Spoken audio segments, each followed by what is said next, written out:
Què tal, com estan? Benvinguts una setmana més al Pros i Contres. La mobilitat i l'estat de les infraestructures sol ser un d'aquells temes que genera força atenció, i és així quan ens referim en termes econòmics, però també quan parlem d'aquella mobilitat que afecta els ciutadans de peu perquè necessiten desplaçar-se i per tant reclamen aquestes bones infraestructures i unes bones vies de comunicació i un bon transport públic i que aquest sigui digne. La llista sol ser llarga i moltes vegades tampoc s'acaba mai. Si li sumem a més les dificultats econòmiques a tot moment, doncs tot plegat es converteix en una cartera difícil de gestionar. Avui al programa intentarem fer-nos preguntes i trobar respostes a una persona que suposem que les té totes aquestes respostes. Santi Vila, conseller de Territori i Sostenibilitat, gràcies per ser al programa, benvingut. Un plaer. Avui que ha acceptat venir a l'entrevista procurarem això, fer-li moltes preguntes, perquè no el tenim sempre que volem aquí, malgrat la bona predisposició, i per tant la llista és llarga, que dèiem ara al principi. Encantat. Conseller, a mi m'agradaria començar per un altre tema que no fos d'aquests puntiaguts o que en parlem moltes vegades, no?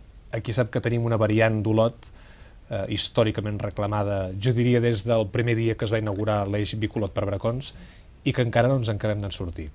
Avui, vostè i aquí, podria fer un calendari perquè la gent d'aquesta comarca pogués visualitzar en el temps quan tindrem aquesta variant? Bé, per poder concretar amb rigor un calendari, el primer que havíem de fer és justament el que ja s'ha fet, que és consensuar com la volem, aquesta variant, no?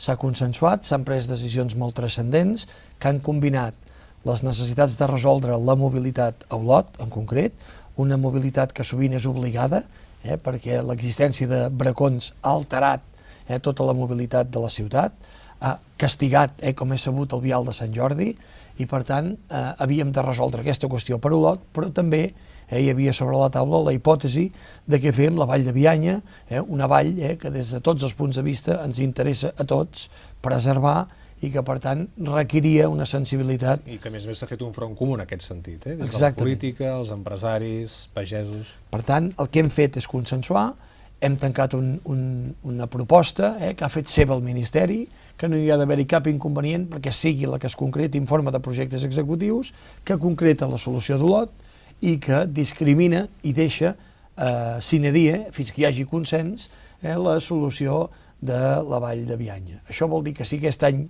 15 fem projectes, la següent legislatura pot ser una obra a executar sense cap mena de dubte, insisteixo, sempre amb la complicitat de l'Estat, que és l'administració majoritàriament competent.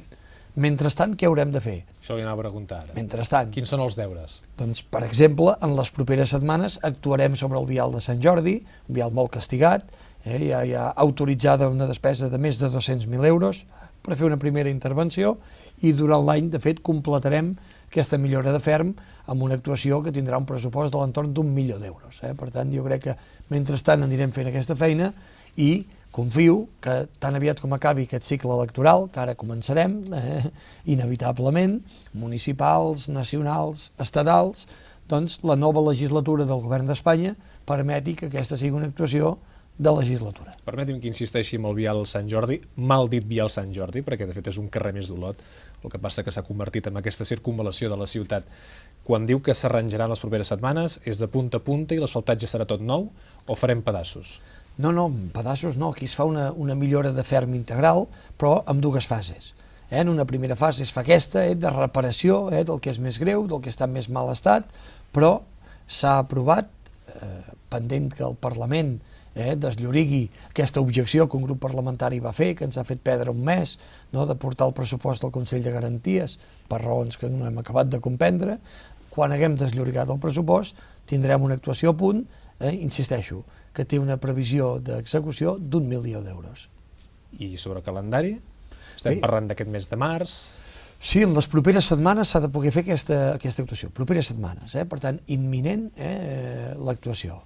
El conjunt de l'actuació ha de quedar definitivament acabada durant l'any 2015. Per tant, missatge, l'any 2015 es podrà transitar el vial Sant Jordi sense perill de tenir un accident per als sots que ara ens hi trobem. Així ho espero i estic convençut que per nosaltres no quedarà. Molt bé, continuem amb aquestes variants. Dèiem variant d'Olot i ens trobem amb una altra, perquè quan tinguem la de la capital de la Garrotxa resolta encara no acabarem d'arribar a Bracons. Falta la variant de les Preses aquí, que aquesta també és una altra obra llargament reivindicada I mentre tot això passa, el trànsit s'acumula a les preses, sobretot al cap de setmana, amb camions de gran tonatge que lògicament també hi han de transitar. Algun missatge tranquil·litzador per a aquests veïns? Bé, jo d'entrada voldria dir que és normal que ens costi tant de prendre aquest tipus de decisions aquí a la Garrotxa, perquè la Garrotxa no és una comarca qualsevol, i hi ha molts valors naturals a preservar. Per tant, hem de combinar les necessitats de garantir una correcta mobilitat i uns correctes fluxos de mobilitat amb uns valors ambientals que tots volem protegir. Per tant, jo també crec que hem de fer una contribució a la serenitat i no ens ha d'estressar especialment, a més tenint en compte les restriccions pressupostàries que té tothom avui en dia, que costi d'acabar concretant les solucions. És prioritari tancar-ho amb consens i en aquest cas, la Vall de Bianya, jo crec que encara no tenim prou madura la solució... La Vall de Bianya o...? Perdó, la Vall d'en Bas. La Vall d'en Bas. A la Vall d'en Bas no tenim prou madura la solució definitiva on tots els consistoris implicats i el govern doncs haguem decidit definitivament què hem de fer. Però és una discrepància entre ajuntaments i govern o entre els mateixos ajuntaments? Perquè semblava que això sí que quedava clar per on es volia fer passar. Sí. El consens està més a prop que mai i les solucions poden arribar i per tant nosaltres ara ja hem encarregat l'estudi informatiu que contempli totes les variants o possibles solucions amb un traçat pràcticament consensuat. Per on? No, això ho anirem veient, perquè jo vull que hi hagi tota la prudència necessària i, en tot cas, mentrestant, no descarteu que es pugui fer alguna solució temporal que quedi en forma de rotonda, de pacificació d'una mobilitat que en aquests moments necessita millorar. Una rotonda situada en quina zona de la vall? Bueno, això és el que hem d'acabar de posar-nos d'acord tots sobre si compensa prendre alguna decisió en el curt termini mentre no fem la variant. Bé, jo intentaré estirar-li una mica més d'informació perquè me'n dona molt poca, és a dir, la que m'està donant ara és la que ja coneixem. La voluntat de consensuar-se entre els governs municipals i la Generalitat, aquesta ja la sabem. Sabem que hi ha diverses possibilitats amb aquesta variant de les preses. Per la Vall d'en Bas s'havia parlat de fer un túnel que era molt més costós per sota Marboleny. Vostès estudien totes les possibilitats o ja ens decantem directament per una? I la que havia sonat més era directament passar-la molt a prop, si no pràcticament per sobre de l'Escola Bertallat. Nosaltres volem una solució al màxim de compactada i el mínim de traumàtica. I en aquest sentit, insisteixo, la Vall d'en Bas té molts valors que hem de protegir i, per tant, qualsevol solució que pugui tenir una certa contundència no en serem especialment partidaris. Per tant, aquesta solució que apuntes de la màxima compacitat, la màxima compactació amb el teixit existent és la que ens agrada més inicialment. De totes maneres, la meva cautela és... La de Marboleny, estem parlant. Sí. Aquesta és la que li agrada més a vostè. La meva cautela és que fins que no ho tinguem definitivament tancats i alineats tots, el govern no es posicionarà definitivament. Fixa't que a la Vall de Bianya hem parlat amb molta claredat i a la variant d'Olot hem parlat amb molta claredat. Però perquè aquesta claredat del govern tingui tota la solvència que ha de tenir, no deixarem de fer tots els esforços necessaris per llimar objeccions, consideracions. A priori semblaria que si la via està pràcticament soterrada amb un túnel, aquesta s'hi ha d'apuntar tothom. Sí, hi ha alguna consideració a tenir en compte, per això també. I penseu que també estem en una zona molt plana, on hem de tenir en compte nivells freàtics i hem de tenir en compte les consideracions que ens puguin fer altres actors, com l'Agència Catalana de l'Aigua, etc. Diria que alguna cosa ens ha deixat entreveure, malgrat no ens ho acabi d'apuntar. Ara ja hem arribat fins a la Vall d'en Bas, ja estem a les portes de Bracons. Una via que sovint es talla el trànsit per fer-hi manteniments diversos.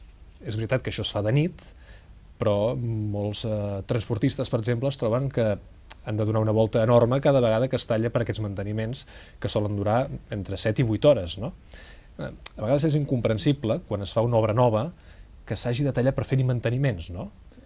Es pot entendre si és per un accident, si és per causes imprevistes, però pels manteniments, que solen ser més o menys habituals al llarg de l'any. Bé, sempre tot és millorable i revisable, i jo n'acuso rebut de si hi ha aquest malestar, i us arriba aquest malestar, però penseu que infraestructures en format de túnel tan importants i tan transcendents tenen una normativa i una reglamentació en matèria de seguretat molt forta. molt important, que ens obliga a continues tasques de manteniment. Per tant, no és tant una feina de conservació de la infraestructura com sobretot de garantir uns requisits i protocols de seguretat que afecten a bracons, que afecten molt clarament el túnel del Cadí, que afecten els nostres grans sistemes connectors a Vallvidrera, etc. Diríem que és inevitable. Segur que és millorable, i si hi ha aquestes queixes, doncs jo n'acuso rebut i mirarem fins a quin punt els talls poden ser més comprimits. Però, insisteixo, la rigidesa ens ve no tant per la conservació com pels protocols de seguretat. Si s'hi fixa, estem fent com una ruta. Ara ja estem a la comarca d'Osona i aquí ens trobem una C-17, en aquest cas ens fixem amb la via que ens acompanya fins a Ripoll, en aquest cas a la zona nord, on la concessió que té l'empresa Cedinsa és notícia també aquests dies. El conseller Andreu Mas-Colell deia divendres que és probable que la Generalitat acabi fent-se càrrec del deute de la concessionària. És així? Bé, efectivament, hi ha un contracte subscrit el 2009 que ens genera unes obligacions. Altra cosa és que estem contents de com aquesta concessió ha funcionat, estem contents del grau de satisfacció dels ciutadans, dels usuaris, dels nivells d'utilització mitjana diaris i, per tant, segur que trobarem la manera, confio, de fer que aquesta concessió tingui viabilitat. I estem parlant d'un rescat? No necessàriament. El rescat sempre és una hipòtesi traumàtica, però no necessàriament, i en tot cas el govern treballem per no haver d'assumir mai decisions traumàtiques. Aquesta decisió traumàtica, La Vanguardia li posava una xifra, a finals de setmana passada, 275 milions d'euros que la Generalitat hauria de pagar. Bé, aquest és un supòsit, però insisteixo, el govern treballarem fins a l'últim minut, i això passarà en les properes setmanes, perquè no sigui la via del rescat la solució, sinó que puguem parlar d'un possible reequilibri que continuï assegurant i garantint que el que és el risc i ventura queda en mans del privat, que és la clau d'una concessió. Tampoc voldria avorrir a la gent que ens estiguin escoltant, però garantint que el risc i ventura queda en mans del concessionari, doncs el govern ens sentiríem molt satisfets mantenint aquest tram de C-17 entre Vic i Ripoll en forma concessionada. Molt bé, canviem de mitjà de transport, anem a Girona, a l'aeroport. Abans parlàvem, abans de l'entrevista, recordàvem que quan Ryanair va entrar per primera vegada a operar a l'aeroport de Girona, alguns ens preguntàvem, ostres, no serà que aquest monopoli d'aquesta empresa ens pugui arribar a passar factura el dia de demà, no? Perquè hem vist tots com actua Ryanair, que quan li interessa hi és i quan no li interessa no hi és. I al final aquesta gestió es converteix en una muntanya russa, si se'm permet l'expressió, no? Perquè cada final de temporada estem pendents de la roda de premsa de torn per saber si retiraran vols o seran més o seran menys. Per vostès no és com una angoixa tot plegat? Parles de monopoli, i jo crec que el monopoli que li fa mal de veritat a l'aeroport de Girona és el monopoli d'AENA. És a dir, el fet que no haguem estat capaços de persuadir el govern d'Espanya que el que ens farà més eficients, més competitius, és que tot el sistema aeroportuari espanyol, tot el sistema portuari espanyol pugui tenir un marge d'autonomia suficient perquè els aeroports puguin competir entre ells, és el que castiga, per exemple, l'aeroport de Girona. Perquè en la mesura que AENA, d'una forma absolutament política, discrecional, fixa una política de taxes, evita un marc de competència que permeti que una pista com la de Girona, infrautilitzada, pugui competir en preu amb altres pistes immediatament al costat. Sí, però això no deixa que Ryanair decideix ara sí, ara també, quants vols pot operar, en detriment del que la Generalitat està disposat a pagar-li cada any, no? No, fixa't que la Generalitat, de fet, hem de ser molt curosos perquè hi ha un marc directiu europeu que insta els governs regionals i estatals, lògicament, a no distorsionar un marc de competència i, per tant, en què les operacions aèries que es duguin a terme, doncs es duguin a terme amb un marc d'absoluta garantia de mercat. En aquest sentit, quin problema hi ha? Insisteixo que AENA ha posat les coses molt fàcils perquè companyies de baix cost com Ryanair puguin operar des de la Terminal 2 de Barcelona. I, per tant, no hi ha els estímuls suficients per utilitzar el que hauria de ser vist perfectament com una terminal més del gran sistema aeroportuari barceloní. Conseller, hem parlat molt de les infraestructures i no hem parlat de vostè. I a mi m'agradaria fer-li algunes preguntes que allò que a vegades ens venen a la ment. No? Si tenen interès pel Segur que públic... sí, segur que sí, segur que sí. Vostè és, no sé si el conseller, l'únic, però segur que un dels que més, arriba a més acords amb Madrid. Com s'ho fa? Perquè els altres tenen les seves batalletes, segur que en té moltes, però almenys de cara a la premsa, de cara a la ciutadania, vostè arriba a molts acords amb la ministra Pastor. Bé, segurament influeix que havíem arribat a una situació molt extrema, i a Catalunya es trobava amb greus problemes, malgrat tenir un sistema d'infraestructures prou madur, però hi havia problemes molt greus que podien perjudicar la recuperació econòmica a Catalunya i al conjunt d'Espanya. Perquè, en definitiva, si el port de Barcelona no va bé, tothom en surt perjudicat, tothom. El marge que algun dia siguem fins i tot un estat independent... Ja li preguntaré després per això. La competitivitat del port de Barcelona, on càrniques de Girona embarquen mercaderies, on empreses de Saragossa embarquen mercaderies, on empreses de Toulouse embarquen o desembarquen mercaderies. Fixeu-vos que depassa els límits administratius de Catalunya. Per tant, era absolutament imprescindible que aquesta legislatura no es perdés. Això hi deu haver influït. També hi deu haver influït que tant la ministra Pastor com jo mateix ens vam conjurar a identificar una agenda de treball del departament sectorial i abstraure'ns una mica d'aquest clima tan tens que per força vivim. No, vostès ho van saber trencar, això, està claríssim. No sé si té alguna cosa a veure en el fet que vostè tingui un perfil propi, com també diu el llibre que va publicar. Bé, tothom té un perfil propi, a vegades més accentuat o menys accentuat. I el seu com és? El meu, en aquest cas... És molt accentuat i molt propi o no? No, jo destacaria, des del punt de vista de l'orientació que hem donat a la Conselleria, el pragmatisme. Fixeu-vos que, ja que ha saltat abans i parlàvem d'Osona, la solució que s'ha trobat per la R3, per la línia de ferrocarril, és una solució pragmàtica. És la solució bona, definitiva? No, però és una solució que en el curt termini resoldrà un problema, que és garantir més freqüències, que la línia sigui més fiable, fer un desdoblament parcial. Jo crec que hem incorporat en aquesta legislatura pragmatisme, conscient de les limitacions pressupostàries, i això ha permès desllorigar projectes. Ja recuperarem un plantejament més maximalista quan puguem. Però no em parlava del seu perfil propi. Bé, en fi, jo crec que el tarannà tothom té el que té, no? Jo procuro ser una persona moderada en les actituds.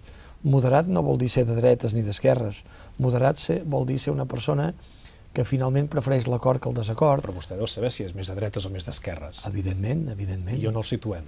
A mi, home, jo sempre he estat una persona que se sent molt còmoda en les files progressistes. Bé, molt bé, això és molt relatiu amb les dretes o les esquerres. És veritat, hi ha polítiques d'esquerres que són molt conservadores, estic d'acord. I hi ha polítiques de dretes que són molt avançades, estic d'acord. Fixa't que jo crec que en el segle XXI, i això aquí a Olot en sabeu molt, que sou gent molt moderna, hi ha una certa heterodòxia ideològica. I a vegades et trobes que en matèria de drets civils o en matèria de drets socials tens posicions clarament a l'esquerra i pateixes sobretot per la gent més senzilla, i això és molt important que sigui així, però també saps que la bona política econòmica és una política que fa confiança als emprenedors, a les empreses, i això podríem considerar que és de dretes des del punt de vista que és molt liberal. Més conservador. Que és liberal, d'acord. Quan vostè diu que el govern d'Espanya necessita recuperar la solvència i la credibilitat de Catalunya, ho diu de ment o d'acord? Ho dic sobretot de cap. És veritat, això. Soc una persona molt freda, en aquest sentit, molt racional. No he viscut mai el sobiranisme d'una forma emocional, quan hi ha gent tan excitada, tan abrandada. Soc una persona molt tranquil·la i en aquest sentit jo crec que en bona mesura el que ens passa en aquests moments i aquestes ganes de marxar es deriva que l'estat espanyol està molt desacreditat, perquè ho han fet molt malament, perquè ens han tractat molt malament, perquè no han tingut cap delicadesa per la nostra llengua, per la nostra identitat, perquè han estat històricament molt agressius fins a l'extrem que sovint no han tingut cap mena de rubor, ni el Partit Popular ni el PSOE, a guanyar vots a costa del catalanisme i a costa de Catalunya. Ara ho paguen, i ara a alguns els hi sap greu. I per tant, després de viure totes aquestes experiències, que segur que no eren les mateixes ara fa uns anys com ara, és a dir, com era alcalde de Figueres, per exemple, on ara que és conseller, segueix sent més catalanista que no pas nacionalista, o hi ha una conversió?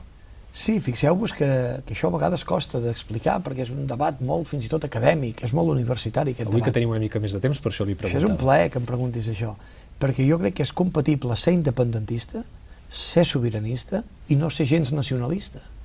Això m'haurà d'explicar-ho d'alguna manera. A França diuen que l'important és la nació, i la nació són els valors de la república, diuen a França. La llibertat, la justícia, la igualtat. Diuen, el ciutadà cívic, culte, educat, sent adhesió pels valors de la república, pels valors republicans, que són els que van omplir ara les places de França a propòsit dels atentats. Deien, aquests atentats han anat contra la nació. I a França expliquen molt bé, la malaltia de la nació és el nacionalisme. La malaltia de la nació és el nacionalisme. Quin problema tenim a Catalunya? Si em permets, si això acaba l'excursió ideològica. No, digui. Que a Espanya no hi ha nació, hi ha nacionalisme. Un nacionalisme espanyol molt agressiu amb els catalans. Entendrà que a vegades ens desconcerta perquè primer fa aquesta tesi i després diu coses com que se sent més a prop d'Oriol Junqueras que no pas de Josep Antoni Duran i Lleida. Bé, aquesta afirmació... I aquí ve la descol·locada, no? De dir, bueno... Aquesta també és una afirmació que ha generat molta controvèrsia, molta discussió, molt de debat. Aquí ja pot veure que de debat en farem poc, li pregunto directament. En aquesta afirmació hi ha una constatació, i és que el senyor Junqueras ha sabut sintonitzar amb un malestar que hi ha a la ciutadania, amb una indignació que segurament a Madrid ha encarnat un partit com Podemos. I aquest malestar, hi ha algunes formacions que a Catalunya l'han sapigut entendre i sintonitzar-hi. I en aquest sentit jo vaig reconèixer, perquè no hem de ser sectaris, i cada líder polític té algunes virtuts. Vaig reconèixer, i crec que és just fer-ho, que el Junqueras en aquest sentit, sintonitza amb aquest malestar, amb aquesta indignació. I això és important fer-ho. I tots ens hauríem d'obligar a entendre per què la gent pateix, està tan enfadada, tan indignada amb la política. I Convergència i Unió hi sintonitza amb aquestes persones? El president Mas segur, perquè és una persona molt i molt sensible. Fixi's que li he preguntat Convergència i Unió. No sé si no ho havia sentit prou bé. No, ja m'ha semblat que no... El govern també, el govern de Catalunya també. A Convergència i Unió fem l'esforç també per sintonitzar-hi i hem d'anar encara més enllà per fer-ho. Convergència segur i Unió també ha de fer aquest esforç. I qui arriba més a la gent? Convergència quan diu que el 27 de setembre portarà l'independentisme en el seu programa electoral o Unió quan el senyor Josep Antoni Duran i Lleida diu que tot això no va amb ells? Jo vull respectar totes les posicions, però honestament jo, com a Santi Vila, estic convençut que ara no podem afluixar i que seria un error estratègic, tàctic, monumental, generacionalment imperdonable, que ara afluixéssim. Ara el que convé és enviar un missatge al món que la societat catalana anem a la una, que hem dit fins aquí hem arribat i que estem disposats a declarar la independència si la majoria del poble ho vol.